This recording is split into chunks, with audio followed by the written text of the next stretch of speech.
അപ്പൊ നമ്മുടെ വീട്ടിലെ ഗ്യാസിന്റെ ഒരു പ്രീമിയം പ്രശ്നമാണ്. ഈ ഒരു ബർണർ എന്ന് പറഞ്ഞാൽ ഇപ്പോഴും വലുതായിരിക്കും, ഈ ബർണർ ചെറുതായിരിക്കും. അതായത് ഇതിൽ കൂടെ കൂടുതൽ ഫ്ലെയിം പോകും, ഇതിൽ കൂടെ കുറച്ച് ഫ്ലെയിം പോകും. അപ്പൊ ഇത് ക്ലീൻ ചെയ്യാതെ വരുമ്പോൾ പല പ്രശ്നങ്ങളുണ്ട്. അപ്പം പ്രശ്നം എന്ന് വെച്ച് കഴിഞ്ഞാൽ ഇതില് നമ്മള് തീ ഓൺ ആക്കിയിട്ടുണ്ട്. അപ്പൊ ഇതിന്റെ അകത്ത് തീക്ക് ഒരു മഞ്ഞ കളർ ഉണ്ട്. മഞ്ഞ കളർ വരുമ്പോൾ തന്നെ ഈ ഇതിന്റെ അകത്ത് ഗ്യാസിൽ അഴുക്ക് കയറിയിട്ടുണ്ട്. അപ്പൊ ഇതുപോലെ തന്നെ രണ്ടാമത്തെ അടുപ്പ് നമ്മൾ വയ്ക്കുക. ഇത് കണ്ടോ, ഒട്ടും ഫ്ലെയിം ഇല്ലാതെയാണ് ഇത് വന്നുകൊണ്ടിരിക്കുന്നത്. അപ്പൊ നമുക്ക് ഈ ഗ്യാസ് അടുപ്പ് അഴിച്ച് ക്ലീൻ ചെയ്ത് നോക്കാം. വീട്ടമ്മമാർക്കൊക്കെ വീട്ടിൽ തന്നെ ചെയ്യാവുന്ന കാര്യമുള്ളൂ. അപ്പൊ ഇങ്ങനെ വന്ന സിറ്റുവേഷനിൽ നിങ്ങളുടെ വീട്ടിലെ ഗ്യാസ് അടുപ്പ് അഴിച്ചിട്ട് റിമൂവ് ചെയ്ത് അഴിച്ച് ക്ലീൻ ചെയ്ത് കഴിയുമ്പോൾ ഇത് പഴയപടിയാവും. അപ്പൊ നമുക്ക് ഇത് മൊത്തം ക്ലീൻ ചെയ്ത് നോക്കാം.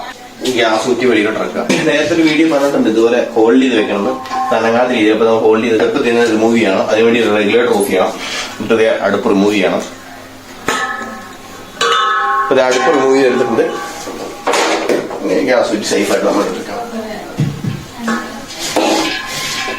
അപ്പൊ നമ്മൾ ക്ലീൻ ചെയ്യാൻ വേണ്ടി സാധനം കൊണ്ടുവച്ചിട്ടുണ്ട്. ഈ തീ വരാത്ത, അതായത് രണ്ട് ഫ്ലെയിം, ഇതിൽ ശരിക്കും ഫ്ലെയിം വരാത്തതിന് ക്ലീൻ ചെയ്യാത്തതുകൊണ്ടാണ്. ശരിക്കും പറഞ്ഞാൽ ഇതൊരു 2-3 മാസമെങ്കിലും കൂടുമ്പോൾ ക്ലീൻ ചെയ്യേണ്ടതാണ്. നമ്മുടെ പാത്രം നല്ല ഇങ്ങനെ സംഭവിക്കാൻ സാധ്യതയുണ്ട്. അപ്പൊ ഇത് കണ്ടോ, ഇത് മൊത്തം കരി പിടിച്ചിരിക്കുവാണ്. ശരിക്കും ഇതിനകത്ത് ഹോളെന്ന് പറയുന്നത് ഹോളൊക്കെ അടഞ്ഞിരിക്കുവാണ്. അതുപോലെ തന്നെ ഇതും അഴുക്ക് പിടിച്ചിരിക്കുവാണ്. ഇതിന്റെ ഹോളും കുറേയൊക്കെ അടഞ്ഞിട്ടുണ്ട്. അപ്പൊ നമുക്ക് ഇതൊന്ന് ചെക്ക് ചെയ്ത് നോക്കാം. ഇതിനുവേണ്ടി സാധാരണ വീട്ടിൽ സാധാരണക്കാർ ഉപയോഗിക്കുന്ന അടുപ്പാണ്. ഈ ഒരു അടുപ്പാണ് കംപ്ലൈന്റ് ഉള്ളത്. അതിനുവേണ്ടി ഇതിന്റെ ടോപ്പ് ബോട്ടണിൽ സ്ക്രൂ ഉണ്ട്, ഒന്ന് റിമൂവ് ചെയ്ത് കൊടുക്കണം. സ്ക്രൂ റിമൂവ് ചെയ്തപ്പോൾ ഇതുപോലെ നമുക്ക് ഊരിയെടുക്കാം. ഇതുപോലെ റിമൂവ് ചെയ്തെടുക്കുമ്പോൾ ഇത് മൊത്തത്തെ അഴുക്കാണ്. ഇത് കേട്ടോ, ഇതൊരു സിമ്പിൾ കണ്ടത് അലുമിനിയം ഫിറ്റിംഗ് ആണ്. ഇതിന്റെ ഫിറ്റിംഗ് എന്താണെന്ന് വെച്ച് കഴിഞ്ഞാൽ ഇത് കണ്ടോ, ഇതിൽ കൂടെ ഗ്യാസ്, അതായത് ഇതിലേക്ക് ഗ്യാസ് ഇൻലെറ്റിൽ കൂടെ കയറി റെഗുലേറ്റർ വഴി കയറി പൈപ്പിൽ കൂടെ വന്നിട്ട് ഇത് രണ്ടാണ് ഇതിന്റെ ഔട്ടർ പൈപ്പ്. ഇത് ഈ പൈപ്പിലൂടെ വന്നിട്ട് ഇതിൽ കൂടെയാണ് കിട്ടാൻ വേണ്ടി ഫ്ലെയിം ആയിട്ട് വന്നത്. അതിനുവേണ്ടി ഇതിന്റെ അകത്ത് അഴുക്ക് കയറിയാലും ഇങ്ങനെ സംഭവിക്കും. അപ്പോൾ നമുക്കിതൊന്ന് അഴിച്ച് ക്ലീൻ ചെയ്ത് നോക്കാം. ക്ലീൻ ചെയ്ത് പോകുമ്പോൾ ആ ഒരു പ്രോബ്ലമാണ്. അപ്പോൾ നമ്മൾ രണ്ടെണ്ണത്തിൻ്റെ എപ്പോഴും ഇതിൻ്റെ നോബ് ചെക്ക് ചെയ്യണം. ഈ നോബ് ഫ്രീ ആണോ എന്ന് നോക്കണം. അപ്പം ഇതിൻ്റെ നോബ് ഞാൻ ചെക്ക് ചെയ്തിട്ടുണ്ട്. നോബ് വലിയ കുഴപ്പമില്ല. ഇതിൽ കൂടെ ഗ്യാസ് കയറിയിട്ട് ഇതിൽ കൂടെ ബർണർ വഴി നമുക്ക് തീയായിട്ട് തന്നെയാണ്. അപ്പം ആദ്യമേ അത് ഇത് ഫ്രീ ആയിട്ട് വർക്ക് ചെയ്യണ്ടോ എന്ന് അത് നോക്കണം. ഇതിൻ്റെ അകത്ത് ധാരാളം കരി പിടിച്ച് വെച്ചിട്ടുണ്ട്, അഴുക്ക് വന്ന് അടിഞ്ഞിട്ടുണ്ട്. ഗ്യാസ് ഫ്രീ ആയിട്ട് വരാൻ ഇതിനകത്ത് പാടായിരിക്കും. അപ്പോൾ ഇതിൻ്റെ അകത്തും അങ്ങനെ തന്നെ അതേ സെയിം പ്രോബ്ലമാണ് രണ്ടിലും കാണുന്നത്. അപ്പോൾ നമുക്ക് രണ്ടൊന്ന് ക്ലീൻ ചെയ്യാം ആദ്യമേ തന്നെ. ഈ നീഡിൽ അഴുക്ക് കയറി കഴിഞ്ഞ് കഴിഞ്ഞാൽ ഗ്യാസ് സുഖമായിട്ട് വരികയില്ല. അതുകൊണ്ട് നമുക്കിതൊന്ന് അഴിച്ച് ചെയ്യണം. ഇത് പ്ലെയർ ഉപയോഗിച്ചിട്ട് ഇങ്ങനെ തിരിച്ചു കൊടുത്താൽ മതി.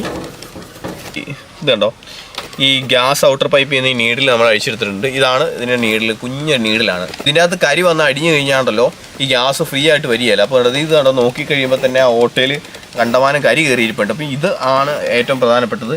അപ്പോൾ ഇതിൻ്റെ അടുത്തത് നമ്മൾ ഊരി വയ്ക്കുകയാണ്. ഇത് 2 ഊരി വെച്ചിട്ടുണ്ട്.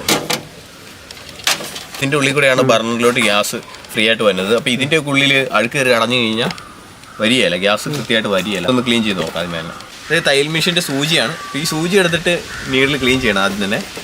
അപ്പോൾ ഇത് കണ്ടത് വെള്ളത്തിൽ മുക്കി ആദ്യമേ ഒന്ന് കൊട്ടിയിട്ട് സൂചി ഗ്യാപ്പിലോട്ട് ഇട്ടിട്ട് ഒന്ന് ക്ലീൻ ചെയ്യുകയാണ്.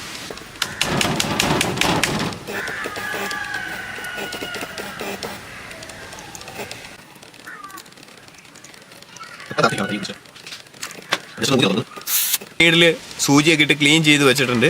അപ്പം നമുക്ക് അടുത്തത് രണ്ടാമത്തെ എടുക്കാം. അകത്ത് കയറിയിരിക്കുന്ന വേസ്റ്റൊക്കെ വയറിലൂടെ ഉണ്ടാകുന്ന അഴുക്കൊക്കെ ഇങ്ങനെ കംപ്ലീറ്റ് പോകുമ്പോൾ നമ്മൾ ഇതുപോലെ ഊരിയെടുക്കുകയാണ് സ്കൂട്ടർ ഉപയോഗിച്ച്. നമ്മൾ കംപ്ലീറ്റ് ഒരു ഗ്യാസ് സർവീസാണ് ഇത് ചെയ്തുകൊണ്ടിരിക്കുന്നത്. ഇതിൻ്റെ ക്ലാമ്പ് ഊരിയെടുത്തിട്ടുണ്ട്. ഇത് കണ്ടോ, അപ്പോൾ നമ്മൾ ഇത് കണ്ടോ ക്ലീൻ ചെയ്തെടുത്തിട്ടുണ്ട്. നമ്മൾ ഇതിൻ്റെ ഈ പൈപ്പ് ഇതിൽ നിന്ന് റിമൂവ് ചെയ്തെടുക്കുകയാണ്. റിമൂവ് ചെയ്തെടുത്ത് കഴിഞ്ഞപ്പോൾ കണ്ടോ 2 പോർഷൻ. ഇത് ജസ്റ്റ് ഒരു GI പൈപ്പ് തന്നെയാണ്. ഇതിൽ നിന്ന് ഇതിലോട്ട്, അതായത് ഗ്യാസ് കയറി വന്നിട്ട് 2 ഔട്ട്ലെറ്റ് കൊടുത്തിട്ടുണ്ട്. ഇതിലോട്ട് കയറി പോകണമെന്ന് മാത്രമേ ഉള്ളൂ. ഇതിൻ്റെ ഒരു ഫംഗ്ഷൻ എന്ന് പറയുന്നത് റെഗുലേറ്ററിൻ്റെ ഒരു പോർഷനിലാണ് ഇരിക്കുന്നത്. അപ്പോൾ ഇതിൻ്റെ അകത്ത് നമ്മൾ ക്ലീൻ ചെയ്ത് കൊടുക്കുകയാണ്. സോപ്പ് പൊടിയാണ്, സാധാരണ ഡിറ്റർജൻറ്റ് പൗഡർ. ഇത് വെള്ളത്തിലോട്ട് ഇങ്ങനെ കലക്കണം. കുറച്ചായിട്ട് വെള്ളത്തിൽ ഇങ്ങനെ കലക്കി, അതുപോലെ തന്നെ അലക്കണ സോപ്പ് എടുത്ത് വെച്ചിട്ടുണ്ട്. അപ്പോൾ അത് നമുക്ക് ഒന്ന് ശരിക്കും കലക്കി കൊടുത്തിട്ട് ഇതൊന്ന് ശരിക്കും ഒന്ന് വാഷ് ചെയ്ത് കൊടുക്കണം. 5 മിനിറ്റ് നേരം രണ്ടും ഒന്ന് ഇട്ട് വെക്കണം വെള്ളത്തിൽ. അതായത് മൊത്തം അഴുക്ക് കയറി അടഞ്ഞിരിക്കുകയാണ്. കണ്ടോ, കാര്യം ഇതിൻ്റെ രൂപം തന്നെ മാറിയേക്കും. അപ്പോൾ നമ്മൾ ഇത് മൊത്തം ഒന്ന് വെള്ളത്തിൽ ഇട്ടിട്ടുണ്ട്. അപ്പോൾ 5 മിനിറ്റ് നേരം നമ്മൾ സോപ്പ് പൊടി വെള്ളത്തിൽ ഇട്ട് വെക്കുവാണ്. ഗ്യാസിന് കംപ്ലീറ്റ് ക്ലീൻ ചെയ്യാം. അമ്മ വല്ലപ്പോഴും ക്ലീൻ ചെയ്യണതാണ്. നമ്മൾ ഇതൊക്കെ വീട്ടിൽ ചെയ്യുന്ന കാര്യമുള്ളൂ. അപ്പം പ്രത്യേകിച്ച് വീട്ടമ്മമാരാണ് ഇതിൽ പെട്ടുപോകുന്നത്. അറിയത്തില്ലാത്തവർ എപ്പോഴും ഇതിന്റെ ടെക്നിക്കൽ മേഖലയെ കുറിച്ച് അറിയാവുന്നവരെ കൊണ്ട് ചെയ്യിപ്പിക്കുക.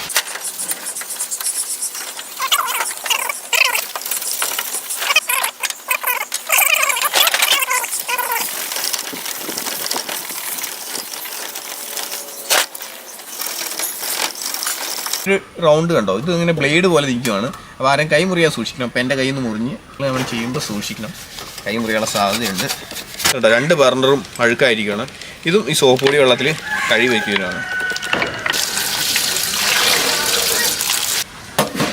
വെള്ളം പോകാൻ വേണ്ടി ഇങ്ങനെ വെച്ചിട്ടുണ്ട്. കൊടുക്കണം ഇങ്ങനെ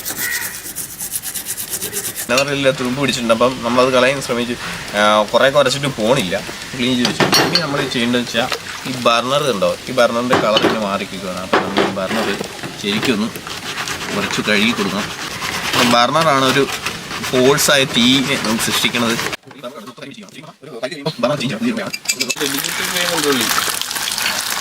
ഇതൊക്കെ ക്ലീൻ ചെയ്യുകയാണ്. അപ്പോൾ ഇത് ശരിക്കും പറഞ്ഞാൽ ചൂടാണനുസരിച്ച് ഇതിൻ്റെ സ്ട്രെങ്ത് കുറഞ്ഞോണ്ടിരിക്കും. അപ്പോൾ നമ്മളിത് കുറച്ച് നാൾ കഴിയുമ്പോൾ മാറ്റേണ്ടതാണ്. മൊത്തത്തിൽ പോയിരിക്കുകയാണ്. അപ്പോൾ തൽക്കാലം നമ്മൾ ഇതിനെ യൂസ് ചെയ്യുക. ഇത് കഴുകി വിടുകയാണ്.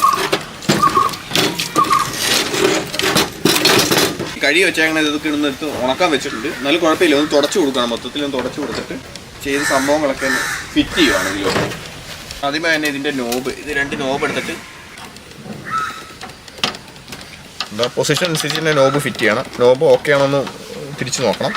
അതുപോലെ തന്നെ അടുത്ത നോബ് നമ്മൾ ഫിറ്റ് ചെയ്യുകയാണ്. അപ്പോൾ അടുപ്പ് വയ്ക്കുമ്പോൾ റൈറ്റ് സൈഡിൽ നമ്മൾ നേരെ പൈപ്പിലോട്ട് കയറ്റുവാണ്.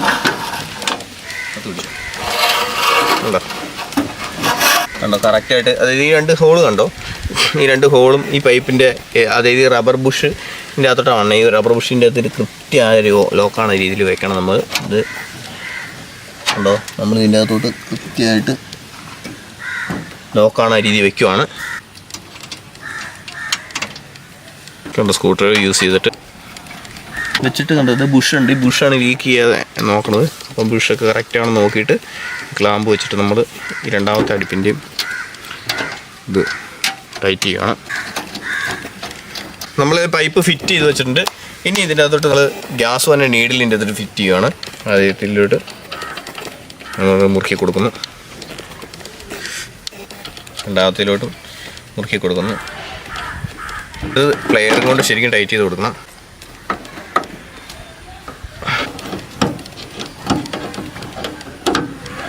രണ്ട് നീഡിൽ ശരിക്കും നന്നായിട്ട് മുറുക്കി കൊടുത്തിട്ടുണ്ട്. ഏത് അടുപ്പാണ് ആദ്യം വരുന്നതെന്ന് നമ്മൾ ചെക്ക് ചെയ്യണം. റൈറ്റ് സൈഡിൽ നിന്ന് ചെറിയ ബർണറിൻ്റെ ആണ്, ചെറിയ അടുപ്പിനാണ്. ഇതിൽ ഗ്യാസ് കുറവാണ് എപ്പോഴും വരുള്ളൂ. തീ എപ്പോഴും ഇതിനകത്ത് കുറവായിരിക്കും, ഇതിനകത്ത് തീ കൂടുതലായിരിക്കും. അപ്പോൾ നമ്മൾ ഇതിനകത്ത് കയറ്റി വെച്ചിട്ട് ടൈറ്റ് ചെയ്ത് കൊടുക്കണം. ഇത് വലിയ ഫ്ലെയിം അങ്ങനെ ഇതുണ്ട്. ഇതിൻ്റെ ഹോളൊക്കെ വ്യത്യാസമുണ്ട്, വലിപ്പം കൂടുതലാണ്. ഇതിനെ അപേക്ഷിച്ചാണ് ഇത് ഹോള് ചെറുതും ഇത് ഹോള് വലുതുമാണ്. ഇതിൻ്റെ വട്ടം കണ്ട ഗ്യാസ് വന്നതിൻ്റെ ഹോള് വലുതാണ്. അപ്പോൾ നമ്മൾ ഇതും ഇങ്ങനെ വെച്ചിട്ട് കൊടുക്കണം. ഇത് ഹോളൊക്കെ ഓപ്പൺ ആയിട്ടുണ്ട്. മൊത്തത്തിൽ ഇങ്ങനെ ഒന്ന് തുറന്ന് നോക്കണം. വെട്ടത്തിൽ പിടിച്ച് നോക്കുമ്പോൾ ഹോളെല്ലാം ഓപ്പൺ ആയിട്ടുണ്ട്. ടൈറ്റ് ചെയ്ത് കൊടുക്കണം. ഇതിലോട്ട് വലുതിലോട്ട് ഇത് വെച്ച് കൊടുത്തിട്ടുണ്ട്, ചെറുതിലോട്ട് ഇത് വെച്ച് കൊടുത്തിട്ടുണ്ട്.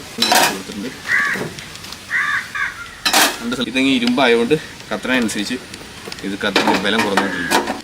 ഇതും വെച്ച് കൊടുക്കാം. ഇപ്പം കണ്ടോ മൊത്തത്തിൽ ഒരു മെനയായിട്ടുണ്ട്. ഇനി നമുക്കിത് കൊണ്ടുപോയി ഗ്യാസ് കണക്ട് ചെയ്ത് കത്തിച്ച് നോക്കാം. നമ്മൾ ചെയ്തതിന് ബലം ഉണ്ടോയെന്ന് നോക്കണ്ടേ. ഇതിൽ ഫ്ലെയിം കുറവായിരുന്നു, ഇതിനകത്ത് ഫ്ലെയിമിന് നിറവ്യത്യാസമൊക്കെ ഉണ്ടായിരുന്നു. ഇത് ഫ്ലെയിം ഇല്ലായിരുന്നു. അപ്പോൾ നമ്മളെല്ലാം ക്ലീൻ ചെയ്ത് വെച്ചിട്ടുണ്ട്. ഇനി നമുക്ക് ഗ്യാസ് കുറ്റിയിൽ കണക്ട് ചെയ്തിട്ട് കത്തിച്ച് നോക്കാം എങ്ങനെയാണ്. ഇവിടെ എടുത്തിട്ട് നമ്മൾ ഇതിലൂടെ ഫിക്സ് ചെയ്യുകയാണ്. ഫിക്സ് ചെയ്യുമ്പോൾ നമ്മൾ ശ്രദ്ധിക്കേണ്ട കാര്യം എന്ന് വെച്ചാൽ ഇങ്ങനെ സ്ട്രോങ് ആയിട്ട് ഞെക്കിയിട്ട് റെഗുലേറ്റർ ഇങ്ങനെ വലിച്ച് നോക്കണം. അപ്പോൾ നമ്മൾ ഫിക്സ് ആയിട്ടുണ്ട്. അപ്പോൾ നമ്മൾ കെട്ടി വെച്ചിട്ടുണ്ട്. ഇനി അപ്പോൾ നമ്മൾ ഗ്യാസ് കുറ്റി അടിയിലോട്ട് കയറ്റി വെക്കണം. അപ്പോൾ നമുക്ക് ഇത് കത്തിച്ച് നോക്കാൻ പോവാണ്. നമുക്ക് ആദ്യത്തെ ചെറിയ അടുപ്പ് തന്നെ യൂസ് ചെയ്യാം. ഇതിലായിരുന്നു തീരെ ഫ്ലെയിം ഇല്ലായിരുന്നേ. ഇതുണ്ടോ. അപ്പോൾ നമ്മൾ മുമ്പുള്ള റിസൾട്ടും ഇപ്പോൾ ഉള്ള റിസൾട്ടും ഒന്ന് തിരിച്ചറിഞ്ഞ് നോക്കി. ഇപ്പം ഇതിൻ്റെ അകത്ത് ഒട്ടും ഫ്ലെയിം ഇല്ലായിരുന്നതാണ്, ഇപ്പം ശരിക്കും ഫ്ലെയിം ആയിട്ടുണ്ട്. ഇതുണ്ടോ, ഇതിനകത്തും ഫ്ലെയിം നന്നായിട്ടായിട്ടുണ്ട്. നമുക്ക് ഇപ്പോൾ രണ്ടും നല്ല രീതിയിൽ അത്യാവശ്യം ഫ്ലെയിം കത്തുന്നുണ്ട്. അപ്പൊ നമുക്ക് ഇപ്പൊ നേരത്തെ റിസൾട്ട് അപേക്ഷിച്ച് ഇതിലും നന്നായിട്ട് ഫ്ലെയിം വരുന്നുണ്ട്, ഇതിലും ഫ്ലെയിം വരുന്നുണ്ട്. നേരത്തെ ഇതിനകത്ത് വെള്ളം വെച്ച് കഴിഞ്ഞാൽ നമുക്ക് തിളക്കൊന്നും ഇല്ലായിരുന്നു. ഇപ്പൊ നന്നായിട്ട് ഓക്കെ ആയിട്ടുണ്ട്, കുഴപ്പമൊന്നുമില്ല. രണ്ടും യൂസ് ചെയ്യാൻ പറ്റിയ രീതിയിലാണ് വന്നേക്കുന്നത്. വെച്ചാലും തീയും ഇത് ആവശ്യത്തിന് മുമ്പത്തേക്കാൾ റിസൾട്ട് കിട്ടിയിട്ടുണ്ട്.